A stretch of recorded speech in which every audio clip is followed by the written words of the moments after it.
ತಾಳಿಕೋಟಿ ಪಟ್ಟಣದಲ್ಲಿ ಜಗದ್ಗುರು ಶ್ರೀ ರೇಣುಕಾಚಾರ್ಯರ ಜಯಂತಿ ಆಚರಣೆ. ವಿಜಯಪುರ ಜಿಲ್ಲೆ ತಾಳಿಕೋಟಿ ಪಟ್ಟಣದಲ್ಲಿ ಜಂಗಮ ಸಮಾಜದ ವತಿಯಿಂದ ಜಗದ್ಗುರು ಶ್ರೀ ರೇಣುಕಾಚಾರ್ಯರ ಜಯಂತಿಯನ್ನು ಸಮಾಜದ ಗೌರವ ಅಧ್ಯಕ್ಷರಾದ ಪರಮಪೂಜ್ಯ ರಾಮಲಿಂಗಯ್ಯ ಮಹಾಸ್ವಾಮಿಗಳು ಚಬನೂರು ಇವರ ನೇತೃತ್ವದಲ್ಲಿ ವಿಜೃಂಭಣೆಯಿಂದ ಆಚರಿಸಲಾಯಿತು. ಜಯಂತಿ ಅಂಗವಾಗಿ ಬೆಳಿಗ್ಗೆ 10 ಗಂಟೆಗೆ ಪಟ್ಟಣದ ಶ್ರೀ ಖಾಸ್ಗತೇಶ್ವರ ಮಠದಿಂದ ಎಪಿಎಂಸಿ ಸಭಾಭವನದವರೆಗೆ ಶ್ರೀ ರೇಣುಕಾಚಾರ್ಯರ ಮೂರ್ತಿಯ ಭವ್ಯ ಮೆರವಣಿಗೆ ಸಕಲ ವಾದ್ಯ ಮೇಳಗಳೊಂದಿಗೆ ಜರುಗಿತು. ನಂತರ ನಡೆದ ಧರ್ಮಸಭೆಯ ಸಾನ್ನಿಧ್ಯವನ್ನು ಪರಮಪೂಜ್ಯರಾದ ಮಹಂತಲಿಂಗ ಶಿವಾಚಾರ್ಯರು, ಮಡಿವಾಳೇಶ್ವರ ಶಿವಾಚಾರ್ಯರು, ಸಿದ್ದರಾಮ ಶಿವಾಚಾರ್ಯರು, ಲೋಟಗೇರಿಯ ಡಾಕ್ಟರ್ ಗುರುಮೂರ್ತಿ ದೇವರು ಹಾಗೂ ಬಲಶೆಟ್ಟಹಾಳದ ಸಿದ್ದಲಿಂಗ ದೇವರು ವಹಿಸಿದ್ದರು. ಕಾರ್ಯಕ್ರಮದ ಸಮ್ಮುಖವನ್ನು ಚಬನೂರಿನ ಪರಮಪೂಜ್ಯ ರಾಮಲಿಂಗಯ್ಯ ಮಹಾಸ್ವಾಮಿಗಳು ವಹಿಸಿ ಎಲ್ಲರನ್ನೂ ಹೃದಯಸ್ಪರ್ಶಿಯಾಗಿ ಸ್ವಾಗತಿಸಿದರು. ನಾವದಗಿ ಬೃಹನ್ಮಠದ ಶಟಸ್ಥಲ ಬ್ರಹ್ಮ ಶ್ರೀ ರಾಜಗುರು ರಾಜೇಂದ್ರ ಒಡೆಯರ್ ಶಿವಾಚಾರ್ಯ ಮಹಾಸ್ವಾಮಿಗಳು ಸಮಾರಂಭವನ್ನು ಉದ್ಘಾಟಿಸಿ ಮಾತನಾಡಿದರು.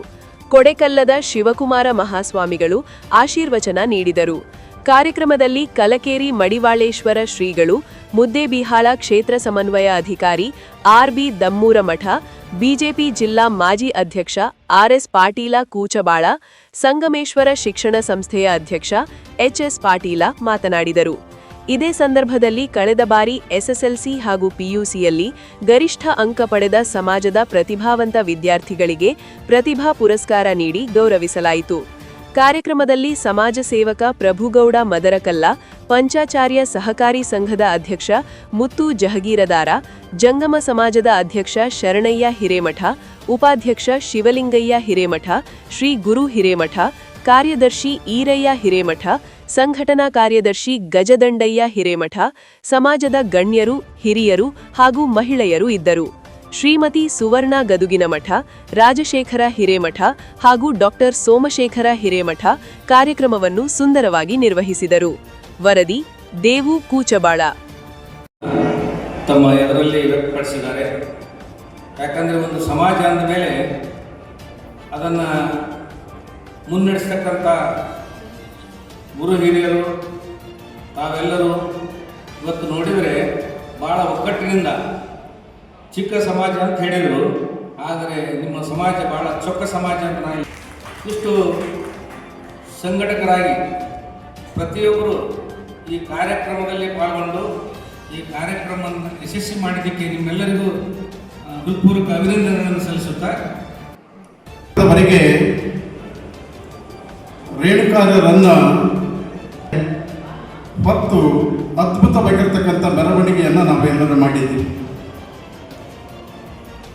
ಆದರೆ ಇವತ್ತು ನಾವು ಮಾಡಬೇಕಾದದ್ದು ಅವರ ತತ್ವ ಆದರ್ಶಗಳನ್ನು ನಾವು ಹೊತ್ತ ಮೆರವಣಿಗೆಯನ್ನು ಮಾಡಬೇಕಾಗಿದೆ. ಅಂದಾಗ ಮಾತ್ರ ಆ ರೇಣುಕಾರರ ಮಾರ್ಗದರ್ಶಿ ಬದುಕು ನಮ್ಮ ಬದುಕನ್ನು ಹಸನ ಮಾಡೋದಕ್ಕೆ ಸಾಧ್ಯ. ಈ ದೇಶದ ಮತ್ತು ರಾಜ್ಯದ ಅತ್ಯಂತ ಚಿಕ್ಕ ಸಮುದಾಯಕ್ಕೆ ಒಳಪಟ್ಟವರು ನಾವು.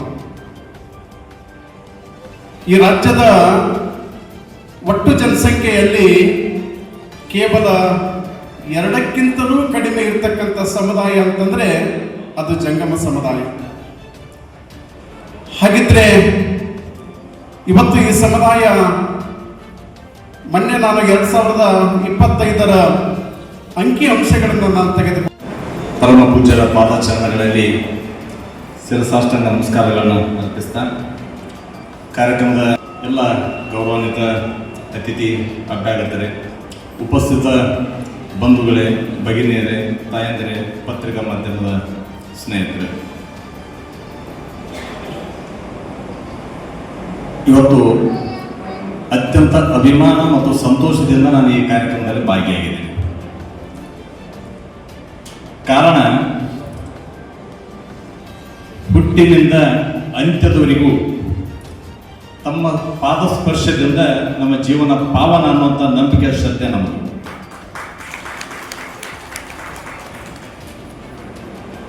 ಮನುಷ್ಯ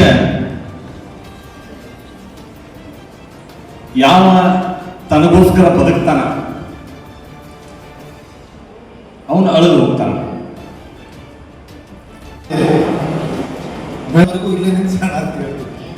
ನೀವು ಇರ್ಲಿಕ್ಕೆ ನೋಡಾಗಲೇ ಎಲ್ಲೆಲ್ಲೇ ತಿರುಗಾಡ್ಕೊಂತ ಇನ್ನೇನು ಸ್ವಲ್ಪ ಹೊತ್ತಿನೊಳಗೆ ಈ ಕಾರ್ಯಕ್ರಮ ಮುಗೀತದ. ಭಾಳ ಅಚ್ಚುಕಟ್ಟು ಕಾರ್ಯಕ್ರಮ. ಜಂಗಮರ ಬಗ್ಗೆ ಹೇಳ್ಯಾರ, ರೇಣುಕರ ಬಗ್ಗೆ ಹೇಳ್ಯಾರ, ಸ್ವಾಮಿಗಳ ಬಗ್ಗೆ ಹೇಳ್ಯಾರ, ಮತ್ತು ನಮ್ಮ RS ಕುಚ್ಚಮಾಡೋರು ಮತ್ತು ನಮ್ಮ ಪಾಟೀಲರು ಭಾಳ ಅದ್ಭುತವಾಗಿ ಮಾತಾಡ್ಯಾರ. ಮತ್ತು ಈಗ ನಿಮಗೆ ಗಂಟೆ ಹೊಡೆದದ, ಊಟದ ಟೈಮ್ ಆಗ್ಯದ. ಈಗ ಮಾತಾಡಿದ್ರೆ ಸುಮ್ಮನೆ ಭಾಳ ಲೇಟಾಗಿ ಬಂದೀನಿ, ನನಗೂ ಒಂದಿಷ್ಟು ಏನಾರ ಕೊಡ್ಬೇಕಂತ ನಮ್ಮ ರಾಮಲಿಂಗ ಮಿತ್ರರು ಮಾತಾಡೋದು ಕೊಟ್ಟಾರ. ಎಲ್ಲರೂ ಹೇಳಿದರು ಅದು ಪರಹಿತಕ್ಕಾಗಿ ದುಡಿಯುವಂಥ ಒಂದು ಸಮಾಜ, ಪರರ ಏಳಿಗೆಗಾಗಿ ದುಡಿಯುವಂಥ ಸಮಾಜ. ಹೆಂಗೆ ಪರಹಿತಕ್ಕಾಗಿ ದುಡೀತು ಅಂತಂದ್ರೆ ತನ್ನ ಮನೆಯಾಗ ಹೇಳ್ತಿ ಮಕ್ಕೊಂಡಾಳೋ ಎತ್ತೋಳೋ ಗೊತ್ತಿಲ್ಲ, ಮನೆ ತಿರುಗಾಡಿ ಮುಂಜಾನೆ ಎಬಿಸಿ ಅವ್ರಿಗೆ ಪಾದ ಕೊಟ್ಟು ಬಂದ ಸಮಾಜ ಯಾವುದಾದ್ರೂ ಇತ್ತು ಅದು ಜಂಗಮ ಸಮಾಜ ಅನ್ನುವಂಥದ್ದನ್ನು ಇವತ್ತು ಭಾಳ ಅದ್ಭುತವಾಗಿ ಹೇಳಿದರು. ಅವ್ರು ಭಾಳ ಚೆನ್ನಾಗಿ ಹೇಳಿದರು. ಹುಟ್ಟಿಂದ ಸಾಯುವವರೆಗೂ ನಮಗೆ ಬೇಕು. ಈ ಸಮಾಜಕ್ಕೆ ಭಾಳ ಸೂಕ್ಷ್ಮ ಮಾತುಗಳನ್ನು ಇವತ್ತು ವೇದಿಕೆ ಒಳಗೆ ನಡೆದು ಭಾಳ ಸ್ವಚ್ಛ ಸಮಾಜ ಅದ, ಮತ್ತೊಬ್ಬರಿಗೆ ಕೈ ಇಟ್ಟು ಆಶೀರ್ವದಿಸುವ ಸಮಾಜ ಅದ, ನಮ್ಮದು ಶಿವ ಜಂಗಮ ಸಮಾಜ ಅದ, ವೀರಭದ್ರನಿಂದ ಹುಟ್ಟಿರುವಂಥ ಸಮಾಜ ಅದ, ನಮ್ಮದು ಭಸ್ಮಾಸುರ ರಾಜಕಾರಣ ಸಮಾಜ ಆಗೋದು ಬೇಡ ಅನ್ನುವಂಥ ಮಾತನ್ನು ಭಾಳ ಅದ್ಭುತವಾಗಿ ಹೇಳಿದರು. ನಮ್ಮದು ಶಿವ ಸಮಾಜ, ವೀರಭದ್ರ ಸಮಾಜ, ವೀರಭದ್ರ ಮೂಲ ಪುರುಷನಿಂದ ಹುಟ್ಟಿರುವಂಥ ಒಂದು ಜಂಗಮ ಸಮಾಜ. ಈ ಸಮಾಜ ಯಾವಾಗಲೂ ಕೈ ಇಟ್ಟು ಆಶೀರ್ವಾದ ಮಾಡೋದಾಗಲಿ, ಕೈ ಇಟ್ಟು ಸುಡಾಕ ಬೆನ್ನು ಹತ್ತೋದು ಬೇಡ ಅಂತ. ಒಬ್ಬ ನಿಸ್ವಾರ್ಥ ಜಂಗಮ, ನಿಮಗೆ ಹೇಳ್ತೀನಿ, ಒಬ್ಬ ನಿಸ್ವಾರ್ಥ ಜಂಗಮರು ಇನ್ನುವರೆಗೂ ಸ್ವಲ್ಪ ಸಣ್ಣ ಸಮಾಜ ಅನ್ಕೊಂತ ಬಂದೀವಿ. ನಮ್ಮ ಜನಗಳು ಸ್ವಲ್ಪ ಜನ ಇರಬಹುದು, ಊರಾಗ ಒಂದು ಜಂಗಮ ಆಗಿದ್ರೆ ಇಡೀ ಊರನ್ನ ಸಂಸ್ಕಾರವಂತ ಮಾಡುವಂಥ ತಾಕತ್ತು ಯಾರಿಗದಂದ್ರೆ ಒಬ್ಬ ಜಂಗಮನಿಗೆ ಇದೆ ಅನ್ನೋದನ್ನು ನಾವು ಅರ್ಥ ಮಾಡ್ಕೊಳ್ಳಬೇಕು. ಇಡೀ ಊರನ್ನ ಸಂಸ್ಕೃತವಾಗಿ ಮಾಡ್ತದ. ಇವತ್ತು